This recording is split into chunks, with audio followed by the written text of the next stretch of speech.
Sobat RRI udah balik lagi nih di podcast kita pada hari ini, tentunya masih dengan podcast RRI Jambi, Inspirasi Indonesia. Dan pada hari ini kita udah kedatangan ada Pak Afrianto selaku pengamat pembangunan daerah ya Pak ya. Selamat pagi Bapak. Selamat pagi, Bu. Sehat ya Pak ya? Alhamdulillah. Sehat. Mhm. Bang Suprapto nih Siap. selaku Sekretaris Asosiasi Travel Agent Indonesia ataupun Astindo Jambi. Gimana kabarnya nih Bang? Alhamdulillah sehat.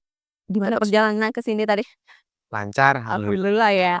Dan tentunya sesuai dengan tema kita hari ini nih, dari pengamat terus sekretaris Asosiasi Travel Agent Indonesia, pastinya kolaborasi gitu ya untuk kemajuan pariwisata Jambi. Nah, kita mau tahu juga nih kalau dari Pak Afianto dan juga Bang Suprapto sendiri nih, bagaimana sih kalau menurut, Bapak dan juga Abang, pemerintah dalam mendorong kolaborasi tentunya antara komunitas seni, pelaku industri kreatif dan juga dunia pendidikan sendiri seperti saat ini? Kalau kita bicara kolaborasi, itu dari maknanya aja kan kerjasama ya, antar pihak. Nah, dalam pengembangan pariwisata ini sebetulnya, kolaborasi itu luas sekali bisa dibangun. Artinya bukan hanya dari pihak pemerintah dengan, pelaku pariwisata, industri pariwisatanya, tapi, dalam dunia pendidikan juga, kemudian dari dunia digital juga bisa, banyak sekali yang bisa terlibat. Kalau kita runut lagi ke bawah, eee, sampai UMKM juga akan ada di situ keharusan, dibangun, kolaborasi. Artinya tidak bisa mengangkat sebuah kemajuan pariwisata tuh hanya oleh, satu pihak atau individu gitu, ini. Oke, kalau dari Bang Suprapto sendiri seperti apa nih lihat?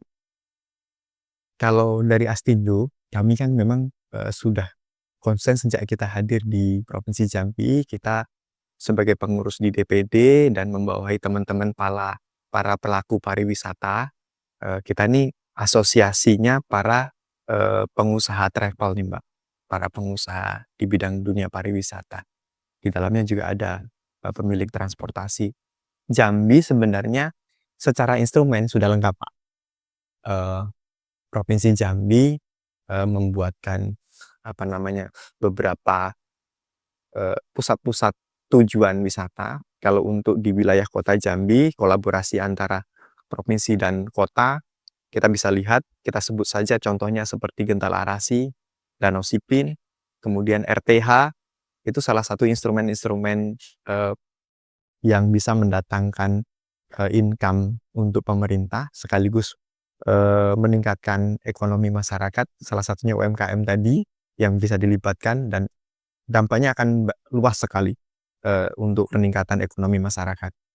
Hanya saja nanti ke depan kita harus kolaborasikan, kita temukan nih, antara SKPD dengan pelaku pariwisata, political will pemerintah, nanti mungkin bisa dijelaskan oleh Bapak yang sebagai pengamat pariwisata di Jambi, dan kami butuh masukan beliau juga. Kami yang pasti Astindo ini sudah, sejak hadirnya di Jambi, kita konsisten nih, mempromosikan tempat-tempat wisata yang ada di Jambi sebatas kemampuan kami.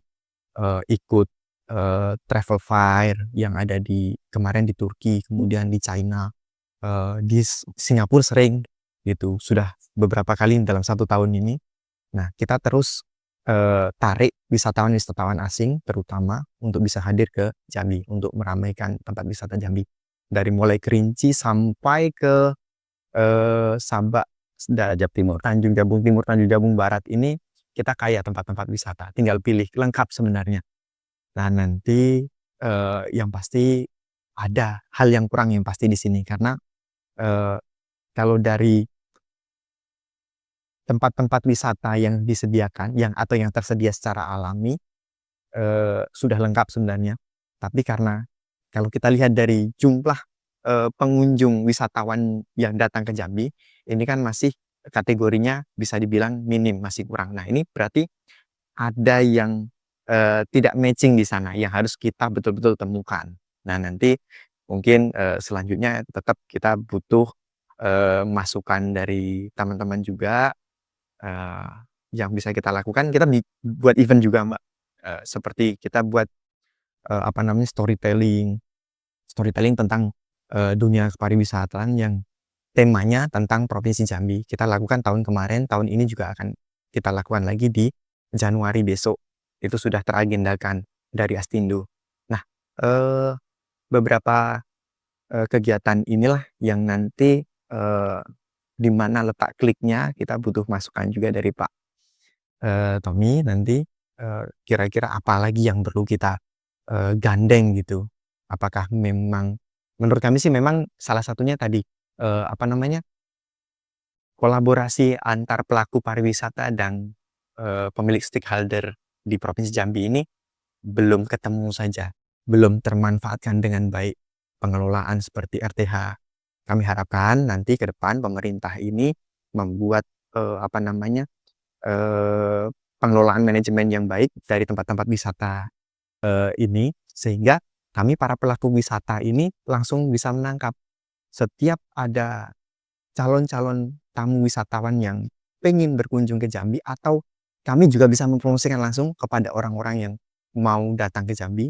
Kami bisa langsung, buatkan paket-paket. Sebenarnya sudah ada paket-paketnya, tapi dalam pengelolaan di lokasi-lokasi tempat wisata yang kami sebutkan tadi kurang maksimal, harus dimaksimalkan lagi. Kita buat, kalau di Palembang ada Jembatan Ampera dan restoran apungnya yang fenomenal, Jambi jauh lebih bisa daripada sekedar itu. Hanya saja, kita perlu kolaborasi yang, intens ke depan. Itu mungkin sementara. Oke, dan kata Bang Suprapto tadi ya, dan tentunya itu semua membutuhkan nih usaha juga dari seperti pemilik agen juga untuk menumbuhkan daya tarik sendiri nih Betul. bagi para wisatawan untuk datang ke sana, untuk datang ke Jambi deh khususnya untuk melihat apa aja sih yang ada di Jambi ini sendiri.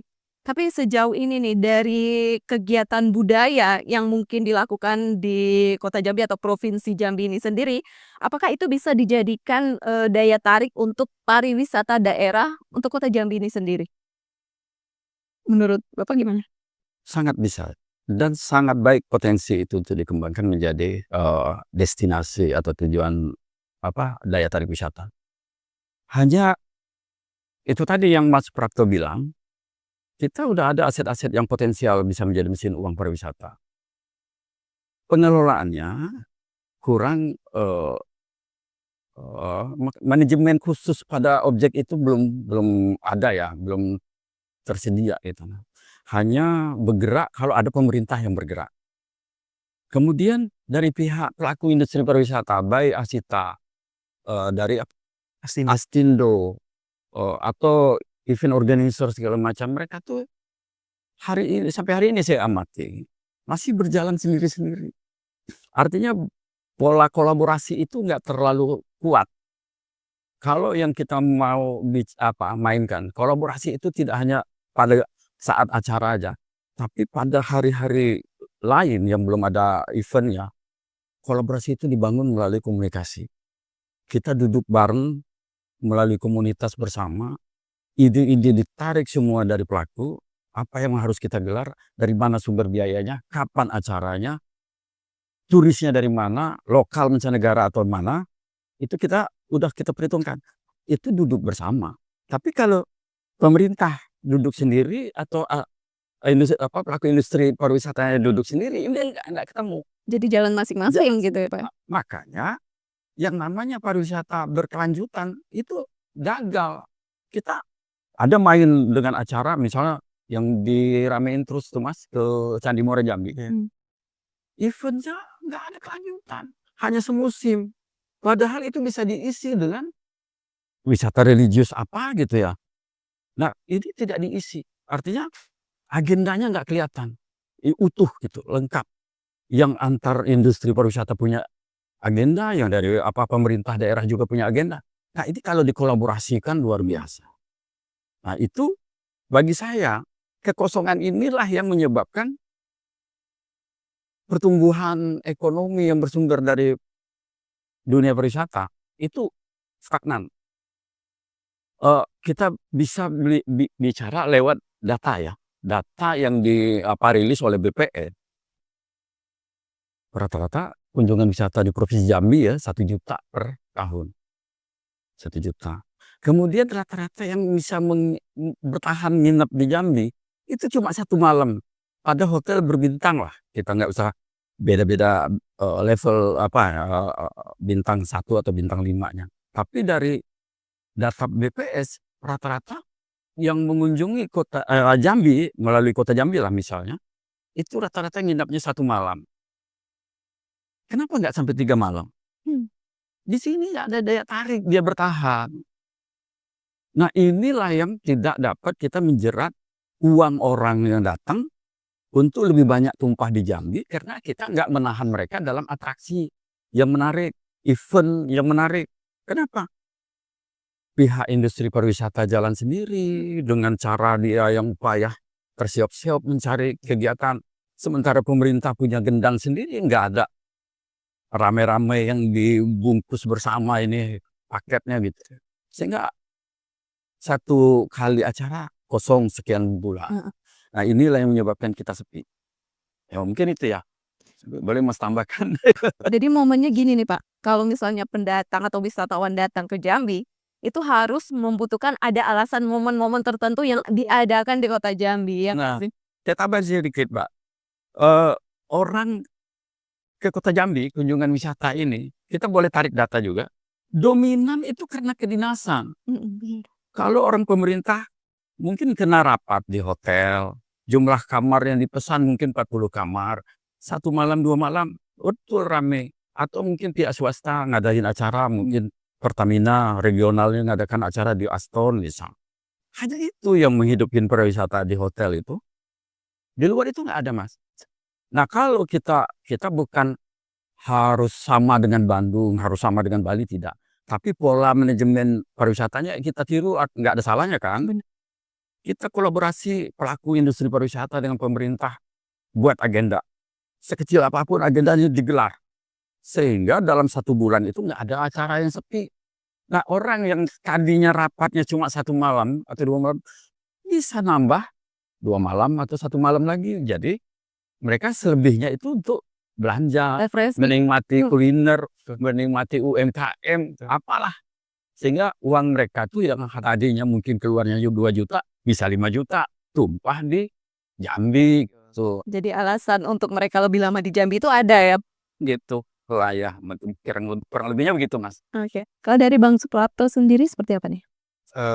Pasti sebenarnya yang disampaikan sama Pak Tony tadi, tambahan dari kami ya, kalau bicara soal budaya, kita juga sebenarnya dari hulu sampai hilir kita punya budaya. Contohnya kayak di Kerinci itu dia punya tari rentak kudo, gitu. Nah, ini bisa jadi daya tarik untuk atraksi. Nah, dalam kami, memang dalam paket-paket wisata kami juga buat, tapi memang kami akui Pak, dalam skema pembuatan paket kami itu memang kami akui masih singkat. Karena kami kalau terlalu panjang, buat paket misalnya mau ngajak 3 malam nginap, ini PR kita bersama. Iya. Ya Bapak sampaikan tadi. Pada saat kita buat paket, maksimal tuh paling 2 malam Mbak, yang kita bisa pakai. Nanti keliling kita ajak ke tempat-tempat wisata seperti Candi Moro Jambi dengan budayanya di sana, wisata budaya.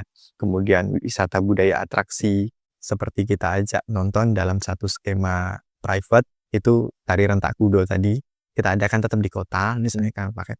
Nah, itu bertahan 2 malam, kita punya paket-paketnya, paket tour. Nah, yang masih sulit kita buat, event yang, panjang seperti 3 hari itu, salah satunya otomatis kan kita harus punya, atraksi, kita tarik keluar kota misalnya. Nah, ada kendala di Jambi ini, dalam kategori yang tadi itu, pada saat kita mau tarik keluar kota, misalnya ke Kerinci, itu kalau kita gabungkan dengan kota itu agak repot. Beberapa kali, contohnya waktu kami,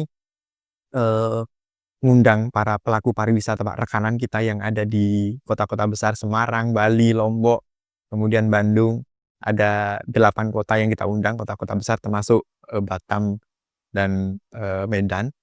Pernah kita undang di tahun 2023, itu kita buat travel fair untuk mereka kita ajak lihat nih seluruh tempat wisata sampai ke Kerinci.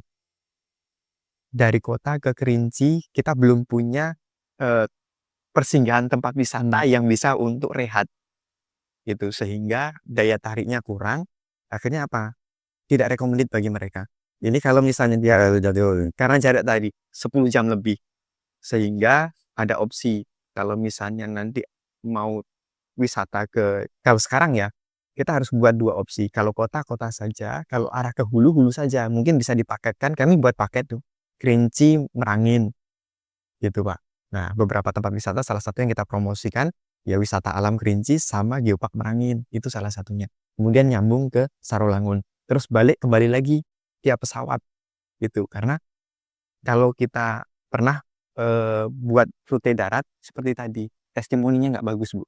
Gitu. Salah satunya kendala jalan, ya kendala jalan, gitu. Yang pasti kalau untuk atraksi, kalau mau digali masih banyak. Selain Rentak Kudo yang kami sebutkan, yang biasa kami jadikan, maskot untuk atraksi di, para travel kami di Astindo, ada banyak sih sebenarnya. Di Muaro Jambi ada juga atraksi-atraksi budaya juga, tuh. Jadi boleh saya tambah? Boleh. Jadi gini, kalau versi yang Mas Prapto sampaikan, itu kalau beliau selaku event kegiatannya, membungkus itu untuk 3 hari mungkin nggak sanggup. Terlalu besar biaya, kemudian jaraknya juga jauh. Yang kita inginkan di sini kolaborasi itu, tapi memang, harus, setingkat, pemerintah provinsi memang selaku yang mengayomi kabupaten kota. Kita ada berapa, 12 ya. Nah, konsep yang pernah kita buat dulu, bagaimana dalam 12 bulan Januari, bulan sampai ke Desember, 12 bulan itu diisi oleh 12 kabupaten kota. Event mulai dari Kerinci ditarik sampai ke Tanjung Timur. Nah, rombongan tim Astindo, Asita, segala macam, APHRI, ini berkolaborasi membuat agenda acara bulan Januari kita eventnya di sana. Jadi seperti kejadian yang pernah dibikin Sumatera Barat ya, apa namanya tuh? Tur Danau Singkara. Tur Danau Singkara. Itu kolaborasinya mulai dari Kota Padang nyampe ke Singkara. Dia singgah per kabupaten. Tapi itu rangkaiannya memang dalam 1 minggu apa? Atau 1 bulan? 1 minggu, Pak. 1 minggu ya. Itu nggak bergerak sendiri, orang, Kabupaten Tanah Datarnya nggak bergerak sendiri. Dia berkolaborasi seluruh jalur yang akan ditempuh. Nah, kita sebenarnya bisa melakukan itu juga. Antar kabupaten ini, mereka jual apa? Kerinci, Rentak Kudo. Apalagi tadi Mas? Ada banyak Kerinci itu yang materi pariwisata budayanya banyak sekali. Nah, kita pun bisa berhenti misalnya di Candi Muara Jambi. Nah, Candi Muara Jambi, saya rasa kalau dicari datanya juga, hari ini di Kota Jambi ini termasuk yang ramai datang ke objek wisatanya ke Candi, karena dekat. Sayangnya, kolaborasi Kabupaten Muara Jambi dengan pemerintah provinsi, dengan Kota Jambi, boleh dibilang tidak terlihat. Mungkin bentuk kerjasama yang tanpa sengaja ada. Misalnya Pak Maulana dari Wali Kota Jambi menyediakan bus listrik yang gratis ke sana misalnya ya. Itu sudah support. Saya lihat itu bagus sekali, positif sekali. Kenapa? Ini membantu mempromosikan. Padahal itu objek wisata yang punya Muara Jambi. Tapi kita kolaborasi ini melihatnya dari makro. Ini provinsi loh yang kita bela ini. Kalau rame orang yang tertarik ke Candi Muara Jambi, multiplier efeknya pasti tumpahnya di Kota Jambi. Orang nginapnya nggak akan di Candi, nginapnya di Kota Jambi. Tapi di situ nggak memperangkap juga. Atraksinya cuma Candi Batu aja yang dilihatin. Pasar gitu ya. Ya, Atau pasar terus ada soal pasar tradisional apa, kemudian acara panggung seni budaya di situ. Setiap hari mesti ada gitu. Jadi ada yang ditonton. ada daya tarik. Ada daya tarik gitu. Nah, tapi kalau mereka cuma kunjungan, oh ini candi apa namanya? Banyak nama candi situ. Selesai itu balik besok balik mereka ke Jakarta. Uang mereka terbang lagi. Maksud kita tuh tahan dia itu di candi itu bikin acara gitu. Di Kota Jambi juga satu yang saya lihat potensi yang di dalam kota betul. Apa sih? Jembatan Jentala itu sumber uang kalau mata saya lihat. Tapi nggak diolah oleh Pemda provinsi selaku pemilik. anak muda di Jambi ini banyak punya bakat, talent-talent yang luar biasa, termasuk pelaku seni budaya. Kenapa nggak dibuat mulut jembatan di seberang sana dengan mulut jembatan seberang sini, dua-duanya dibikin panggung, tapi temanya di situ religius, di sini kontemporer, isi acara. Kalau nggak bisa tiap malam, minimal malam Sabtu Minggu. Kenapa orang kabupaten buang uangnya ke Jambi? Kalau itu ada, Mas. Uang berputar di kota Jambi ini banyak. Nggak usah kita nunggu turis dari provinsi lain. Orang Tanjung Jabung, dari Tambang, Gadis Sawit, segala macam, dia belanjanya ke sini. Tapi yang ditonton di situ apa? Saung-saung PKL yang kumuh, berantakan, hiburan nggak ada, gelap. Lalu apa yang kita jual di situ? Sementara itu sebenarnya mesin uang. Nah, kalau kita, gimana kolaborasi yang kita butuhkan di sini? Pemerintah provinsi maupun kota menyiapkan di situ wahana pegelarannya, misalnya panggung, infrastruktur listrik airnya, kemudian penataan saung PKL-nya untuk UMKM. Nah, yang dihimbau mengisi acara ialah Gen Z segala macam, pelaku seni budaya dari pemerintah, 12 kabupaten kota. Setiap bulan harus manggung di situ. Kenapa? Dia punya biaya. Mbak, kabupaten itu punya anggaran yang sudah disediakan di APBD mereka untuk kepariwisataan. Kenapa nggak itu mereka gunakan? Dia nampil di Jambi, di Gentala misalnya. Artinya setiap bulan itu pasti terisi. Bukan anggaran Pemda provinsi, APBD provinsi. Dia cukup disediakan infrastrukturnya aja deh. Pasti rame. Iya. Dan sumber biaya, mereka sumber biayanya cari sendiri. Gen Z, dia cari sponsor. Oh, Mas Suprapto, apa tadi nama Astindo sama Aduh. PHRI. Kenapa nggak dibuat apa namanya festival kuliner Melayu Jambi? Selagi ada yang tersimpan makanan khas Jambi yang selama ini nggak pernah muncul, tarik keluar. Itu menjadi jualan baru. Nah, ini difestivalkan. Promosi mainkan. Gen Z bisa main. Karena anak-anak itu sudah akrab dengan IT digital ini. Dia bisa mainkan pakai apa alat sekarang yang baru nih. Yang saya nggak ngerti juga pakai ini. Yang kayak kacamata itu, Mbak. Yang di dalamnya kayak bioskop gitu. Iya, Dan 3D. iya, visual ya. Virtual. Alat virtual yang bisa melihat. Oh, mereka cari sendiri di Jambi. Ini kan alat promosi. Nah, itu kolaborasi. Jadi itu belum main kalau saya lihat. Jadi penting banget nih kolaborasi antara pemerintah khususnya dan juga itu juga bisa memberikan peluang bagi para UMKM ya kan. Di saat diadakannya momen tertentu nih kayak tarian tradisional tadi, terus tentunya ada juga jajanan-jajanan khas Jambi yang emang beda dari daerah-daerah lainnya nih. Keunikan lokal Bener. Kayak gini aja contoh kecil aja nih Pak, seperti keluarga yang datang ke Jambi. Pastinya mereka bertanya dong, kalau di Jambi tempat pariwisatanya kemana? Jalan-jalannya kemana kan? Kalau dari kita sendiri pastinya bingung nih, kemana ya? Ngajak kemana ya? Paling Candi, terus Jembatan Gertala Aras, Danau Sipin gitu kan.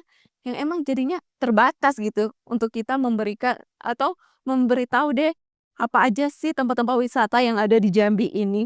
Tapi kalau dari Bang Suprapto sendiri nih melihat sejauh ini, gimana sih potensi pariwisata sebenarnya yang ada di kota Jambi ini, kalau dibandingkan dengan daerah-daerah Sumatera lainnya nih, Bang?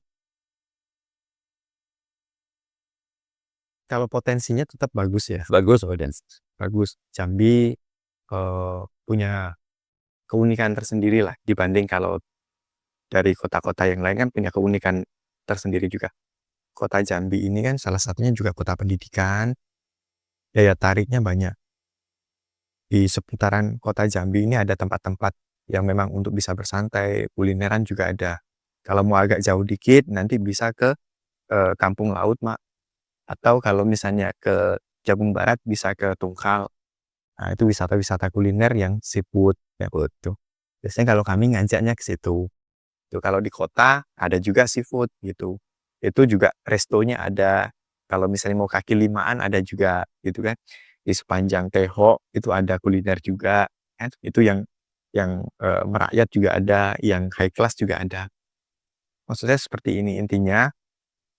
Kalau cerita Ada nggak potensi Kota Jambi? Sangat ada, besar potensinya. Karena kami juga masih berjuang sampai sekarang dan walaupun terseok-seok tetap hidup kan ya kami ya. Tuh, wisata. Kami para travel agent ini selain Astindo kan ada Asita. Itu pelaku pariwisata yang ada PHRI, ada banyak selain perusahaannya ada pelaku-pelaku pariwisata juga. Nah, kita masih tetap bergotong royong juga sebatas kemampuan kami. Nah, dengan kesempatan ini tentu kan kami juga ada kesempatan untuk bercerita, menyampaikan butuh dukungan, kolaborasi. Sangat. Butuh dukungan dari pemerintah Ya. melalui political will beliau. Nah, tentu masukannya nanti juga dari pengamat Pak Antoni kan.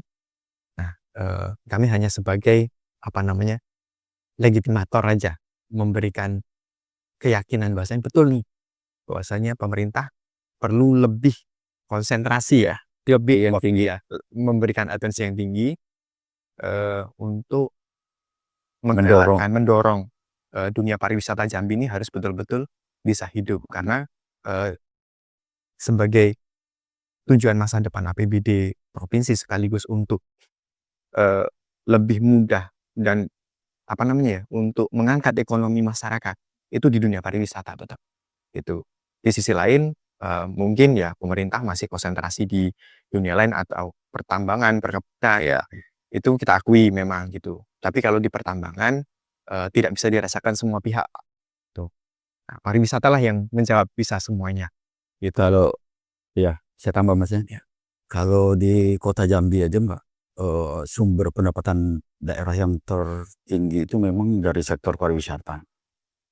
Kalau di Indonesia juga penyumbang devisa terbesar itu nomor 3 pariwisata juga. Artinya memang kalau ini betul-betul dikonsenkan, diurus dengan baik, kerjasamanya dibangun, pola kerjasama yang lebih solid, yang berbagi peran dan tanggung jawab. Dan sifatnya juga peran tanggung jawab ini bukan sekali kerja hilang, tapi sifatnya berkesinambungan, berkelanjutan. Ini luar biasa sebagai penopang ekonomi. Dan dia juga akan mampu menjadi tempat penyerapan tenaga kerja. Kita melihat dari ini ya, Bali misalnya. Semurah-murahnya tenaga kerja mereka itu apa? Anak kecil aja ngepang rambut itu udah dapat 10.000 satu kepala dia ngepang. Artinya itu multiplier effect yang terlihat. Apalagi kalau kita mau melakukannya misalnya objek yang terdekat Mas, Danau Sipin. Karena Danau Sipin itu nggak ada manajemen di lokasi, maka dia agak berantakan ya kalau infrastruktur sudah bagus dibangun oleh zaman Pak Pasang. Itu aset provinsi loh. Lahan segala macam itu aset provinsi. Tapi infrastruktur dibangun oleh wali kota kemarin ya. Nah, cuma setelah dibangun pengelolaan nggak ada. Tidak ada Manajemennya nggak ada. Ya, manajemen di situ nggak ada. Sehingga apa? Apapun yang bermain di situ hukum rimba. Ujung-ujungnya bentrok. Oh, laku ini dengan ini rebut lahan segala macam. Ini kan sesuatu yang nyata tapi terbiarkan gitu. Nah, harusnya siapa yang bertanggung jawab? Oke, provinsi turun tuh. Gitu. Provinsi kalau kekurangan ide nanti bisa kolaborasi nih Pak dengan PHRI, dengan Astindo, para pelaku pariwisata. Kita minta ide dari kita siam.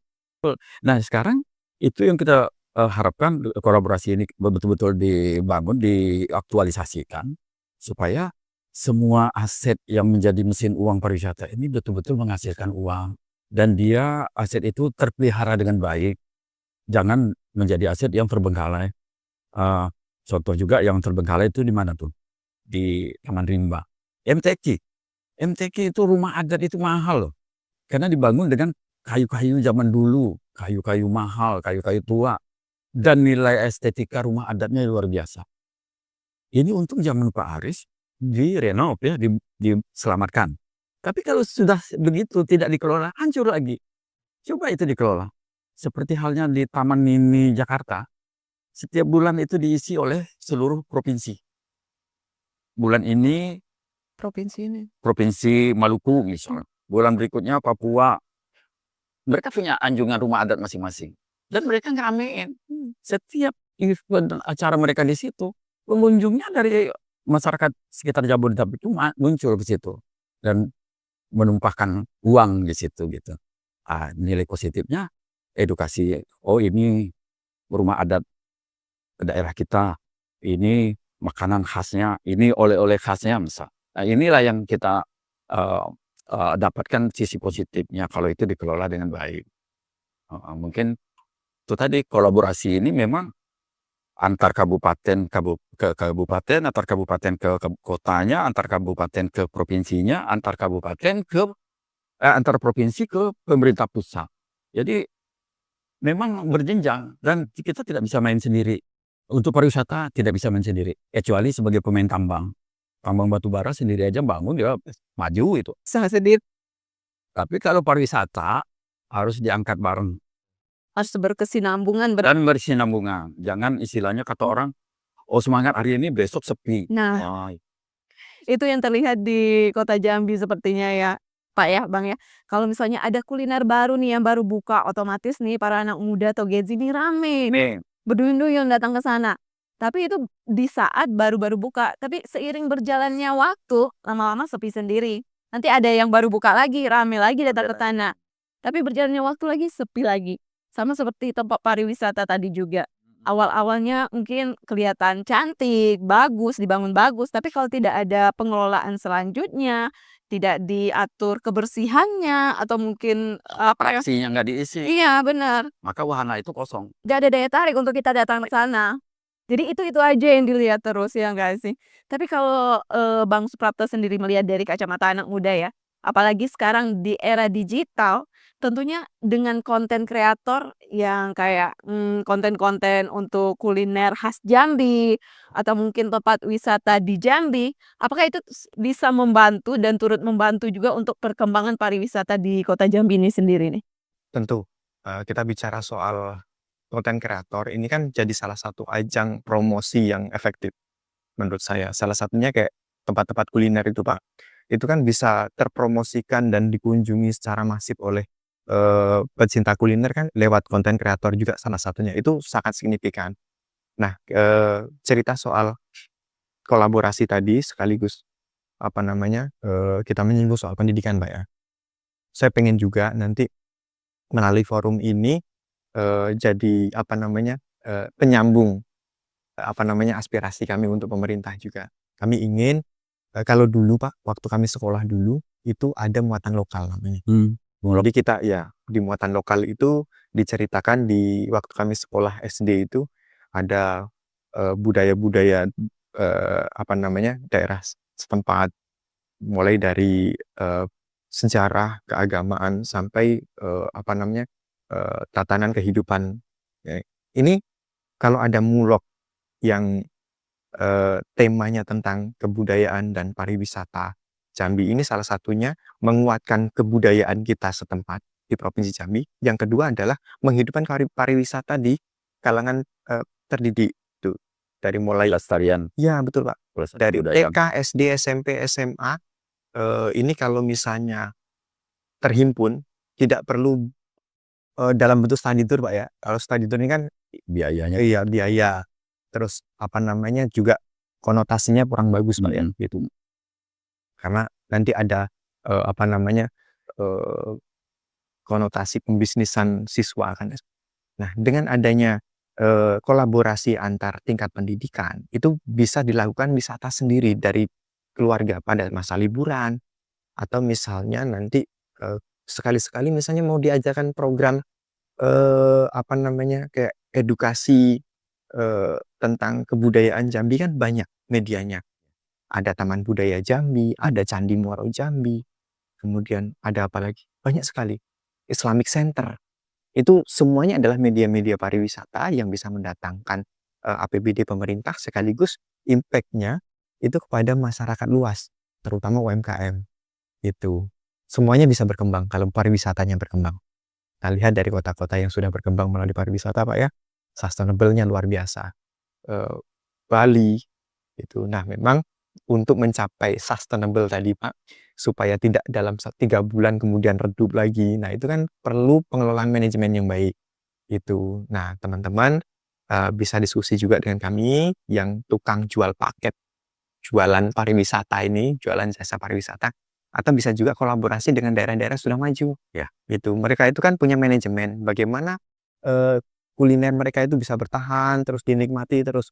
Tentu kan ada pola sustainable, pola mereka membuat itu bertahan sampai gini pasti kan ada manajemen. Lihatnya. Iya, ada Harus lihat. kiatnya.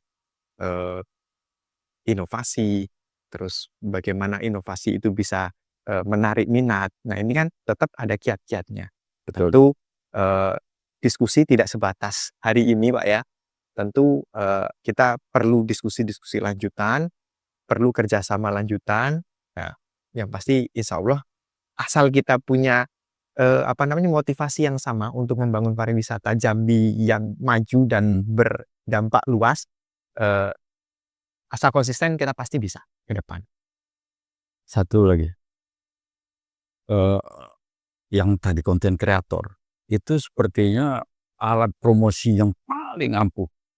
Karena begini, Gen Z yang suka mainkan terutama di TikTok dengan Instagram kalau saya lihat ya, mereka kuliner yang paling rajin itu. Nggak tahu kita betul enak apa enggak, tapi dengan cara mereka, Ekspresi mereka oh, ya. akhirnya apa? Itu terbantu si UMKM-nya tadi didatangi karena terpromosikan media mereka dari media TikTok konten kreator ini. Nah, itu salah satu bentuk. Kalau selama ini mereka mandiri loh bergeraknya, langsung ke pihak penjual. Tapi kalau ini kita rangkul, baik dari pelaku industri pariwisata maupun dari pemerintah, ayo duduk bersama. Kita identifikasi nih, mana aja nih objek yang perlu kita angkat. Dan itu tidak kesudahan. Banyak sekali yang seperti Mas bilang tadi. Banyak sekali aset yang bisa kita jual menjadi objek wisata. Iya, benar. Yang berikutnya juga tadi apa yang kepikiran saya itu ya, dari pihak pemerintah juga sebagai apa ya, sebagai naungan bagi seluruh pelaku ekonomi. Mereka juga harusnya membuat semacam forum bersama, jadi memetakan, mengidentifikasi permasalahan yang menghambat selama ini berkembang itu apa, lalu mencarikan solusi. Dan solusi itu tadi tidak selalu melulu harus menunggu APBD. Karena begini, sebuah event kalau kita sudah duduk bareng, sumber pembiayaan itu banyak macam, Mas. Saya pernah dulu waktu masih di Kominfo, itu sebenarnya e-sport itu kan termasuk objek wisata itu. Artinya di situ rame kedatangan orang, penonton kah, pemain objek e-sportnya sendiri. Pembiayaannya nggak gantung ke APBD, tapi kita pelaku vendor-vendor kayak Telkomsel segala macam itu, operator itu, jadi penyumbang dana untuk acara itu. Investor gitu. Ya, penyumbang dana. Jadi acara itu tidak mengandalkan APBD tapi bisa digelar. Dan itu luar biasa. Nah, efek multiplier-nya, pedagang di sekitar tempat acara e-sport itu, olahraga elektronik itu, yang PUBG Free Fire ya, satu lagi. Ternyata luar biasa perputaran uang di saat keramaian yang luar biasa itu. Padahal tidak ngantung ke APBD. Mereka bermain dengan sponsor. Nah, itu yang saya lihat. Kolaborasi yang terlihat sangat positif. Nah, ini bisa juga dimainkan daripada objek wisata yang lain. Oke. Dan demikianlah mungkin untuk diskusi kita pada hari ini ya Pak ya, Bang ya. Waktu juga yang bakal memisahkan kita nih. Terima kasih untuk edukasinya, mungkin cerita-ceritanya untuk kita.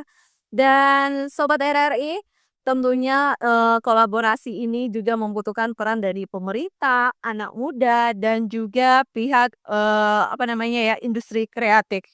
Dan kita berharap semoga tempat pariwisata maupun kebudayaan di Provinsi Jambi ini bisa selalu maju dan diminati oleh para wisatawan. Sampai jumpa untuk podcast kita selanjutnya di RRI Jambi.